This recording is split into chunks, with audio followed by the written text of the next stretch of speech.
All right. Bismillah.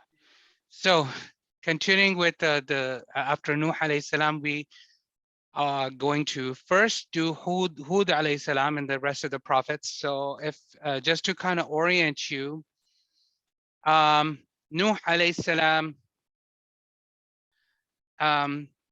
when his nation was destroyed and only those who were carried by the ship of Nuh alayhi salam, that Allah subhanahu wa ta'ala says, Hamalna ma'a Nuh, that we carried with Nuh, who those people, they were just a handful, right? And there were sons of Nuh alayhi salam.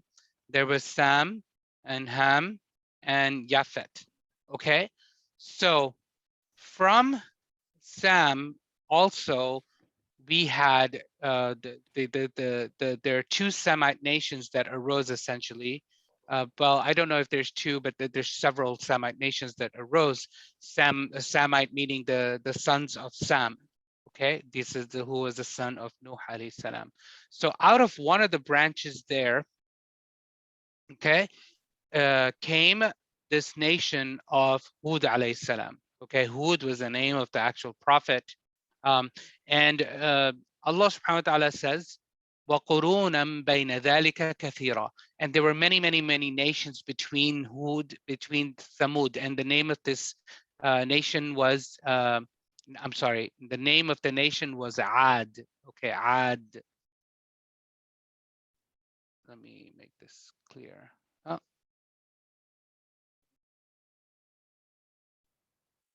I don't know why I'm doing this, but okay, a nation of Ad. In Arabic, it's spelled Ain Alif Dal. Okay, this was the nation that Hud alayhi salam was sent to. He was from the nation of Ad. Allah subhanahu wa ta'ala says in this surah, just to kind of let you know what the Quran is saying, that وَقَوْمَ نُوحٍ لَمَّا كَذَبُ الرُّسُلِ, and the nation of Noah when they called their messenger a liar, أغرقناهم, we drowned them, وجعلناهم للناس آية, and we made them a sign for the people.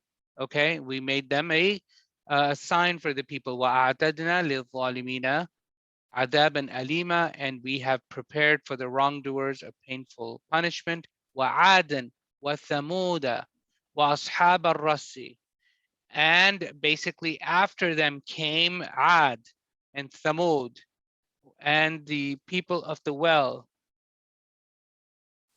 Hold on 1 second, please.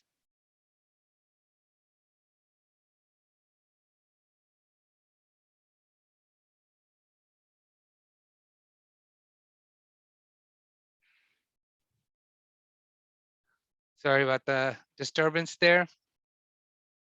Okay, where were we? Yes. So the additional nations came after them, the Ad and the nation of Ad, the nation of Thamud, and the companions of the well. And then Allah subhanahu wa ta'ala says, وَقُرُونًا بَيْنَ ذَلِكَ كَثِيرًا. And there were many, many generations between them. Qurun. Qarn means either 100 years, a century essentially, or a generation. Wallahu alam. Okay.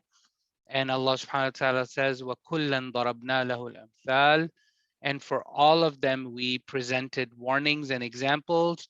وَكُلًّا تَبَّرْنَا تَتْبِيرًا, and all of them were destroyed.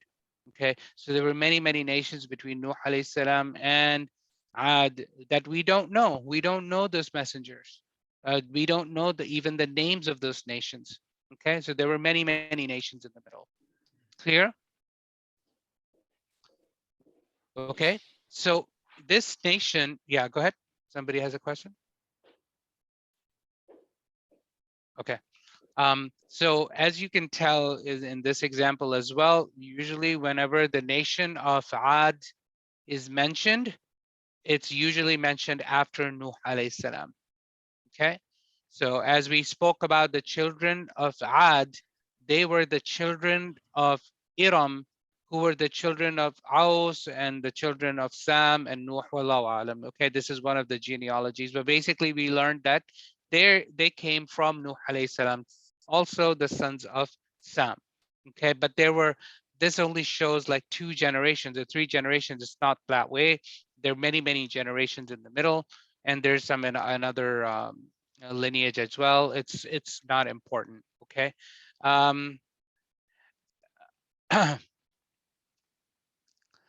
There were 2 odd nations. Again, I need to look into this a little bit more. I couldn't find a lot of detail. I forgot to do this homework before this class today. But Allah subhanahu wa ta'ala says this is the first Ad, Adan al-Ula, okay? And there's the second Ad as well. Hud alayhi salam was sent to the first Ad, okay? Who were the Ad people? The nation of Ad, they are also, since they were Semites, they were the first, the Arab nations. Okay, these are called the ancient Arabs, the ancient Arabs. What was their age? We will get to that in shortly, but they were the ancient Arabs. They were part of the Arab al-Ariba, the Arabizing Arabs. Okay, as opposed to Arab al-Musta'riba, the one who were actually Arabized. What does that mean? It sounds like the same thing, doesn't it? I don't know if you guys are confused. Basically, they are the actual original, the Ad nation, Wallahu alam, whether they spoke Arabic or not. Scholars said that whatever they were, however they were, it's from those people that Arabic was actually born, okay? And wherever they went, they taught people Arabic. That's why they call Arabizing, okay? And who are the Arab al-Musta'riba? They are the one who became Arab by speaking Arabic. By learning Arabic, they became Musta'rab. They became those who then they were given the ability to speak Arabic. So the Ad people and those people in Yemen and the southern Arabia, okay, southern Arabia is where your mind should go. This is where it's commonly understood that these people were. And there were many nations over there that we will learn later on. And they were part of the ancient Arab civilization. Also on the northern Arabia, in the Arabian Peninsula, in the northern Arabia, there were other nations as well, as we shall learn next time. Okay. So they were part of the ancient Arabs. They were part of the Arabizing Arabs because they were the one who, wherever they went, they taught Arabic. Okay, and narrations say that there were 13 tribes and they lived among green pastures. So Yemen and the southern Arabia, they seem like deserts today. They were metropolises of greenery in the days of the old. Okay, in the ancient world. Totally green, large places, waterfalls and whatnot. Even the Quran speaks about the people of Saba, which is, we will learn later on. Very um, uh, uh, high in vegetation, and they used to have trade routes of what is this called? There's a spice, not a spice necessarily. It is called what? I forget. Myrrh and frankincense. So there used to be trade of myrrh and frankincense happening from, you guys know the Arabian Peninsula, right? In your mind, or maybe I can show you frankincense and myrrh trade route. Okay, you see this, let's look at this for example. Okay, you see this? So this is the area that we were talking about, this Southern Arabian Peninsula, and there's trade routes of, there used to be these trade routes of frankincense, which is like a tree sap extract, and those kinds of things. The oud, for example, that they burn as incense, right? The oud, the smell, the smell of Ramadan, for example, that you're smelling in the masjid, that smell, okay? And myrrh, that is used to be traded. Back then, that was how their economy was driven, and these are the trade routes. But this is the actual area that we're talking about. You see Hadramaut here, Okay, this is the area that we're talking about. So this is where they're supposed to be from. Okay, but their actual location is actually disputed. There are lots of archaeological studies out there. I have a whole bunch of videos over here, which I don't know if you need to watch or whatever. Maybe I can send them to you and you can watch them on your own. But Allah subhanahu wa ta'ala says they were a nation that had, they were nations of builders. Okay, Irama dhatil imad. Okay, these people of Iram, they uh, uh, they were like uh, massive, they used to build massive pillars. Okay, there's earliest mention of them is in some tablets, some 2500 BC. Okay, they're located in the sand dunes. Okay, Ahqaf, they're also mentioned in Surah Al-Ahqaf, we will see, but basically Ahqaf means sandy dunes, or it could also mean curved hills. Okay, let me show you what I mean. You understand sand dunes, right? What sand dunes are? I hope you do. You've seen that like this, right? Yes. You know this. Okay. So now what is um, the wind carved mountains? Okay. Have you ever seen stuff like this? Yeah. Yeah. Okay. This is also called ahqaf. Okay. So which one is it? We don't know. However, so this is one of the confusions, right? So where were these people?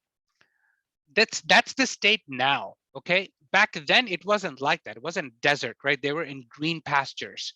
Okay, now, okay, so there's an area in southern Arabia now that's completely desolate, so desolate. There's nothing but sand dunes over there. It's the southern Arabia. It's called Rubu al-Khali. What do you think it means? It means literally the empty quarter. There is nothing there. It's completely desolate. There's no civilization, nothing but sand dunes. Thousands and thousands and thousands of miles of sand dunes. Rubu al-Khali. Okay. It is right, you know, Yemen is below it, and Oman is over there, and United Arab Emirates and Dubai and Abu Dhabi, they're over here. Okay. This is where I grew up. There's Jeddah, Saudi Arabia over here, and Mecca is here. And there here is nothing, absolutely nothing. It's as if Allah subhanahu wa ta'ala destroyed the nation of Ad, and not even a speck of their existing has left for people to see. It's almost like desolate, it's gone, and all their massive structures that they would have built are gone, nothing. They are covered under sand dunes. Wallahu alam. If the understanding is correct that this is where they're actually located. Okay, so this is why Allah subhanahu wa ta'ala uses the word واذكر أخا عاد إذ أنذر قومه بالأحقاف, when he warned his nation in the sand dunes. Wallahu alam. Okay, this is where they were. Okay, again, their location is highly disputed. Whether they were in greenery and then they were destroyed and it became a desert, whether they were in the desert and in these sand dunes and curved hills, mountains and stuff like that. And that's where he came, wallahu alam. Okay, and this Rubu al-Khali, there's been research, you know, have you ever heard the name Lawrence of Arabia? He was basically a spy that was sent by the English people to actually um, for the Arabs. Long story short, anyway, he became really interested and fascinated and became a supporter of the Arabs. And his name was T. Lawrence, and he started to be called the Lawrence of Arabia. He did some research in it as well. There's been lots of archaeological studies. You can look for, if you're curious about this, you can look for the Atlantis of the Sands. is what Lawrence of Arabia called it. You know, Atlantis. Atlantis was buried. Atlantis. You know about Atlantis, right? It's a city Yes. that's buried in the Atlantic Ocean, buried under the sea, supposedly, right?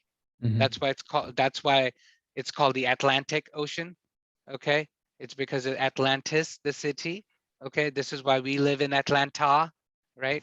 So, um, it's so Atlantis of the sands, meaning then there was a city, a big, huge city, a metropolis that's now buried under these sand dunes.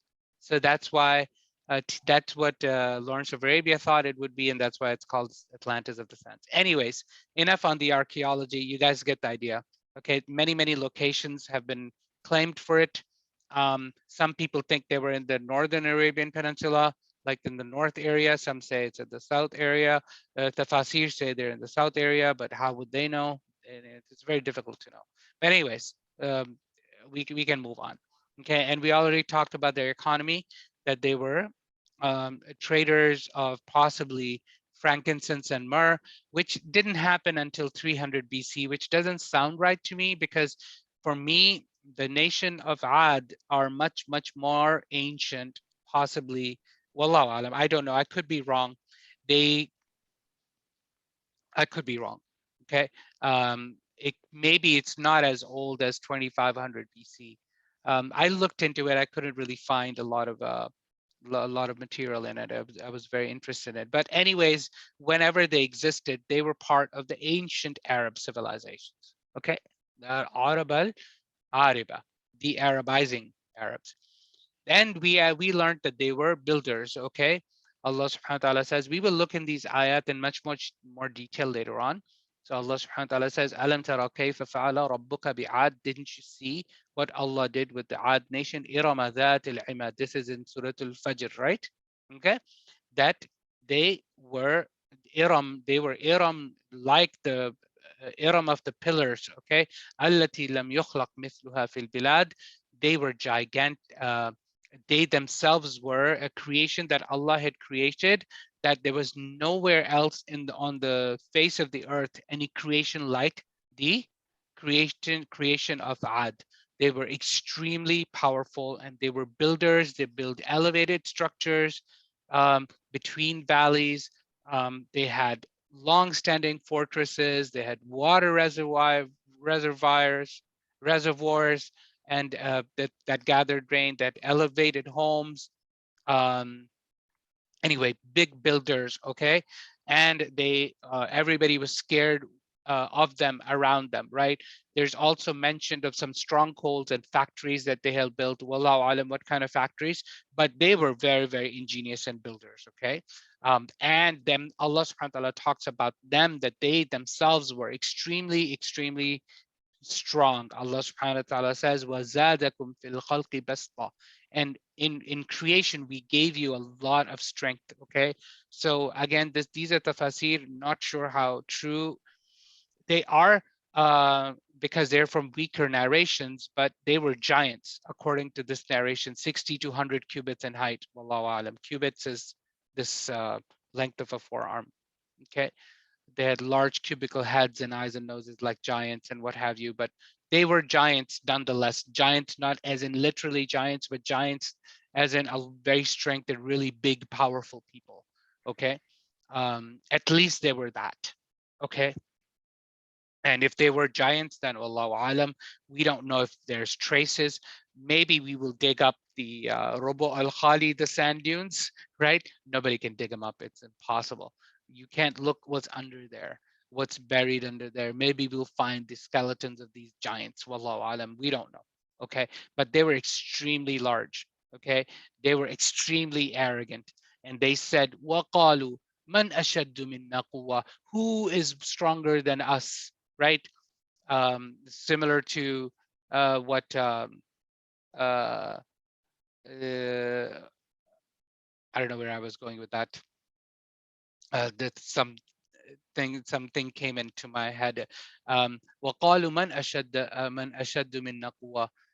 who was stronger than us? Basically, they were so arrogant. They knew that they were so powerful and so big and so strong, and they had built these buildings and large fortresses that they knew they could never ever be destroyed. You know how some of the superpower nations of our age feel?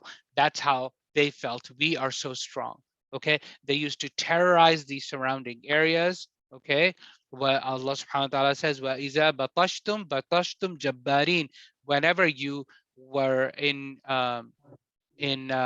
whenever you were terrorizing, uh, as ruthless terrorizers. Okay. وعليكم السلام. Okay. Lagi masih kian. Alhamdulillah kian yo ke Ramzan Mubarak. Um, Ke Aslam Bhai, Mubarak. you want to go on mute? Alhamdulillah mare barabar yo. Kana mare ठीक है. Aslam Bhai? Alhamdulillah. Lagi masih. Yeah, hold on. Let me put him on mute. Where is he? Did he go on mute? Okay. All right. So back to the lesson. Okay. وَإِذَا بَطَشْتُمْ جَبَّارِينَ. Okay. So Allah subhanahu wa ta'ala says, and when they actually waged war, and then when they were terrorizing like absolute ruthless terrorizers, tyrants. Okay. Very arrogant. Okay. They were very smart too. Okay. And very and the worst of all, among all of them, among all of these things, they worshipped idols. Okay. They worshipped idols. So you can imagine how long they might have existed after Nuh alayhi salam, where people of Nuh alayhi salam eventually, after Adam alayhi salam, started to worship idols. Right. This is when idolatry really began, around the Nuh alayhi salam. But took a long time for, you would assume, right? It would take a long time for people to have deities and have these pious people exist, and then to eventually make their statues, and then their statues becoming um, turned into idols, and idols becoming into idol worship. So it will take a lot of generations for that to happen. So similarly, after Nuh alayhi salam, the sons of Nuh alayhi salam, I don't know how many generations would have passed that suddenly idol worship started to become rampant again. Okay, so people of Ad were from the idol worshippers. Okay, so let's learn a little bit about Hud alayhi salam. Okay, so Hud alayhi salam was from among the Ad nation. So whatever the Ad nation was like, he was also like them. Okay, he was from the nobles of the Ad people. Again, this is we don't know exactly. However, um, it is implied, because whatever prophets and messengers they are, when they're sent to a nation, they are from that nation. Just like, for example, Rasulullah sallallahu alaihi wasallam. Excuse me, I'm getting some allergies. Okay, um, Rasulullah sallallahu alaihi wasallam was from the people of the Quraysh, right? He was a Qurashi himself. He was from a noble lineage, though. So Allah subhanahu wa ta'ala, it seems like the sunnah of Allah subhanahu wa ta'ala, excuse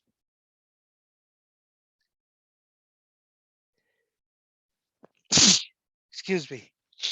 All right, out of my system, alhamdulillah. So where was I? It's not a good day. That the prophets are sent as part of the noble lineage of the people that they are sent to. Why? Why is that the case? Because if they were not part of the noble lineage, then nobody would care what they have to say, right? Nobody listens to a poor person when somebody's screaming, and if somebody's talking about, oh, the end of the world is coming, nobody's going to pay attention. But if a nobleman who is from a noble family, maybe slightly richer family, when they come and they announce something and they said this is might happen, they're an influencer, right? They're an influencer. You guys live in this age of social media, this age of influencers, right? So when your influencer says something, that it means something. So the prophets were influencers. They were from influential tribes, influential families, and they were influential during that time. Okay, so he was Hud alayhi salam was also from one of the influential people, and his lineage is written over here. Um, and some claim, Ibn Ishaq claims, who is a historian, he claims that Hud alayhi salam is buried in Hadramaut. Hadramaut is, remember, the southern uh, part of the Arabian Peninsula. So this is supposedly his uh, his tomb. Okay, wallahu alam, I don't know. Um, all of these, all of the details that I would tell you about the specifics, take them with a grain of salt, like I've shared with you before. Also, pretty much, other than the grave of Rasulullah sallallahu alaihi wasallam, which we know where that is, in Medina, right? And it's underneath the green dome in the house of Aisha. Outside of that, we have no idea where any of the prophets have been buried and where their graves are. There are a lot of claims out there that such and such prophet is buried here, such and such prophet is buried here. Um, for example, in Palestine, there's a city called Al Khalil. There's Khalil. Khalil was the title given to Ibrahim alayhi salam. So he's supposedly buried in Palestine, Al Khalil. Excuse me, I'm having a bad case of allergies. So as an example, and then we heard about, some people claiming about Adam alayhi salam being like buried in Kashmir or something, or Sri Lanka, I don't know. Some people say Hawa alayhi salam, she was buried in Jeddah, whatever, all of this, nobody knows for sure. Okay, there's a lot of graves of the prophets, some graves are like really, really long, excuse me, really, really long, making you think that they were really, really tall. People of the old days were really, really tall. All of that is really not true. I don't know why they do that. There might be some other reasons. Let me just show you some of the pictures, and then we can end here. I'm just having a hard time continuing. Excuse me. You see how long this is? Look, I don't know if you ever checked this stuff out before. Yeah, I always wonder about those pictures. Yeah, they're all false. I don't know what that is. Wallahu alam. Nobody knows where the prophets are buried. Okay, none of them. You can say graves of Prophet Ibrahim in Al Khalil. I don't know. There's a lot of kind of graves you can find. Shu'aib alayhi salam. Look, Shu'aib alayhi salam is supposedly buried over here. There's other graves in this. There's just lots of people are just there to. This is all there to make money, guys. At the end of the day, it's all about tourism. It's all about people coming over here and visiting. Okay, and the city becoming popular. Okay, keep that in mind. The Disneyland factor.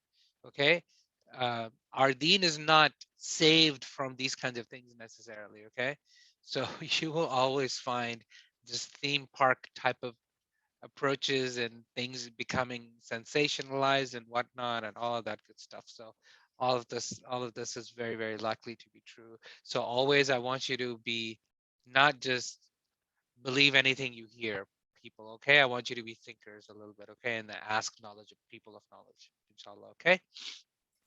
Okay, don't be sheep. Okay, don't be sheep Muslims. I don't want you to be sheep Muslims, inshallah.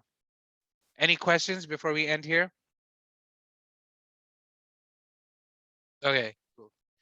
Okay, salam alaikum. Sorry, I'm just not in a good way right now because of my allergies. Barakallah Exactly. feekum. Okay, so next week, let's start an hour later, okay? I'll send out an email. Okay. Inshallah. Okay, salam alaikum.